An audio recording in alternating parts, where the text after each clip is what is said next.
สวัสดีพ่อแม่พี่น้องป้องปรายเบิดสุคนเนาะ FC ทางช่องบ่าวภูมิชาแนลเนาะมื้อนี้บ่าวภูมิก็สิมาตามแนวทางหวยฮานอยพี่น้องคือเก่าเนาะบ่าวภูมิว่าสิเซาเฮ็ดแหล้วเนาะพี่น้องเนาะแต่ว่าก็เซาบ่ได้เนาะพี่น้องเนาะย้าน FC รอแนวทางของบ่าวภูมิเนาะพี่น้องเนาะ อะก็บ่าวภูมิก็บ่ได้ลงให้2งวดเลยเนาะพี่น้องเนาะสำหรับฮานอยเนาะก็ต้องขอโทษขออภัย FC นำเนาะพี่น้องเนาะบ่าวภูมิก็บ่ค่อยมีเวลาปานใดเนาะพี่น้อง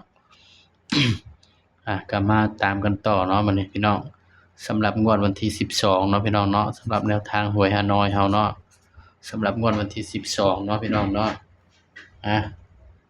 ก็สำหรับฮานอยเนาะพี่น้องงวดวันที่12พฤษภาคมเด้อพี่น้องบ่ภูมิก็เฮ็ดไปจังซั่นแหละพี่น้องเอ้ยรายได้ก็บ่มีดอกเนาะสำหรับในทางช่องอะเนาะพี่น้องเนาะรายได้ก็บ่มีดอกพี่น้องแต่ว่าก็บ่ภูมิก็อยากลงแนวทางคือเก่าเนาะอีกอย่างหนึ่งมันก็เฮ็ดให้ก็บ่ภูมิก็มีความสุขเนาะพี่น้องเนาะเฮ็ดที่สิ่งที่เฮาเฮ็ดมันมีความสุขเฮาก็บ่ต้องคิดหยังหลายเนาะพี่น้องเนาะถึงมันสิบ่มีรายได้ก็สร้างมันเนาะพี่น้องก็เฮ็ดแล้วเฮาก็มีความสุขเนาะพี่น้องเนาะก็บ่ต้องหาซื้อที่ใดเนาะความสุขพี่น้องเนาะก็อยู่นำตัวเฮาเองนี่เนาะพี่น้องเฮาเฮ็ดให้มันมีความสุขมันก็มีความสุขเนาะพี่น้องเนาะถ้าแบบว่าเฮ็ดให้เฮาเครียดเฮาก็เครียดเนาะพี่น้องเพราะฉะนั้นเฮาก็อย่าไปเครียดกับมันเนาะพี่น้องเนาะนี่ก็เป็นเพียงแนวทางเนาะสำหรับฮานอยเนาะพี่น้องถ้าว่าชื่นชอบแนวทางของหมอภูมิก็อย่าลืมฝากกดไลค์กดแชร์กดติดตามคือเก่านั่นแหละพี่น้องเอ้ยก็อย่าไปเครียดกับมันเนาะพี่น้องเนาะถ้าเจอปัญหาอิหยังก็อย่าไปท้อแท้เนาะพี่น้องโอ้ย บางคนก็โอ้ยจักสิเฮ็ดไปหยังช่อง YouTube เขาว่าเนาะพี่น้องเขาว่าให้เบาภูมิเด้อพี่น้องโอ้ยเบาภูมิก็เฮ็ดไปเถอะว่าเฮ็ดไปเฮาก็บ่ได้เฮ็ดให้ไผเดือดร้อนเนาะว่าถ้าเพิ่นมักเพิ่นก็ตามเบาภูมิก็บอกว่าเนาะเบาภูมิก็ มักแบบนี้แหละเนาะพี่น้องเนาะหมู่คู่ว่าโอ๊ยมึงสิเฮ็ดไปหยังเงินคำก็บ่ได้เพิ่นว่าอ้าวก็คือมันก็คือความสุขของเฮาเนาะโตสิว่าจั่งใดซั้นเนาะพี่น้องเฮาเฮ็ดแล้วเฮาก็มีความสุขเนาะบ่ได้เฮ็ดให้ไผเดือดร้อนเนาะพี่น้องเนาะนี่ กระดาษปากกาเฮาก็ซื้อเองเนาะพี่น้องพวกตัวสิมาเดือดร้อนหยังนำเฮาเนาะพี่น้องเนาะก็แม่นบ่ล่ะพี่น้องเราภูมิก็โอ้ยเฮาเฮ็ดแล้วเฮามีความสุขหมอเอ้ยว่าอืม มีแต่ว่าโอ้ยอย่าเฮ็ดเถอะเพิ่นว่า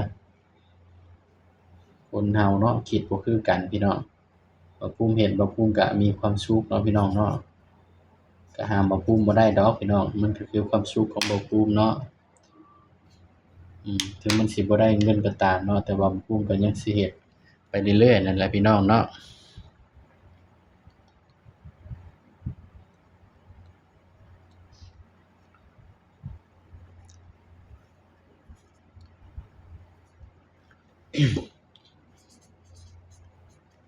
บ่ได้เงินได้คำก็สร้างมันดอกบ่ภูมิก็เฮ็ดคือเก่านั่นแหละก็เลยสร้างพี่น้องเอ้ยสร้างให้พวกเว้านี่เนาะ เฮ็ดไปก็บ่ได้เงินจักมึงสิเฮ็ดหยังเพิ่นว่าอ้าวคนเฮาความสุขแต่ละคนบ่คือกันเห็นบ่บางคนก็ถ้าเขาได้กินเหล้าเขาก็มีความสุขแม่นบ่พี่น้องบางคนก็ถ้าเขาได้เที่ยวเขาก็มีความสุขอันนั้นก็ความสุขของเขาเนาะอันนี้ก็ความสุขของเฮาเนาะมันก็บ่คือกันเนาะพี่น้องเนาะเพราะฉะนั้นก็คนเฮาอย่าไปเว้าคนอื่นเนาะพี่น้อง ความสุขของเฮาแต่ละคนมันบ่คือกันพี่น้องเอ้ยนี่เนาะเฮาก็มาจับคู่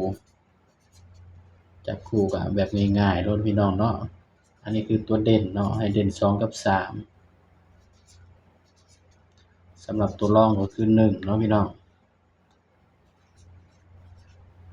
1เนาะอันนี้คือตัวรองเด้อพี่น้องบางเทื่อมันอาจสิมาตัวรองก็ได้เนาะเทื่อตัวที่บ่ภูมิเด่นให้อาจสิบ่มาก็ได้เนาะพี่น้องก็